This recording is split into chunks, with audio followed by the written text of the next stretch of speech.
Post-bariatric surgery recovery takes time and patience.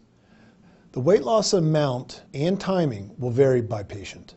The patient's diet will be closely monitored and defined by the surgical team during the first weeks of recovery. Patients will experience some discomfort and pain as the body heals, but minimally invasive approaches have reduced this recovery significantly. The surgeon and the primary care practitioner will identify when each specific patient can return to normal activities. For banding patients, there will be ongoing visits to the surgical team to adjust the restrictiveness of the band. Bariatric patients may have some important changes in medications and procedures they can tolerate. The surgeon will be able to advise the patient and their medical team of what those changes are based on the operation performed. Some medications, such as Coumadin, are absorbed much more rapidly post-surgery and should be adjusted. Medications such as anti-inflammatory drugs should be used with caution, if at all.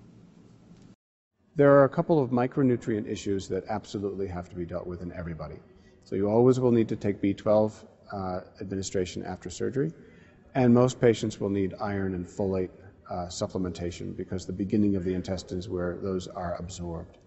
I think that there might be more long-term anemia if we were to look hard at all the patients who undergo gastric bypass.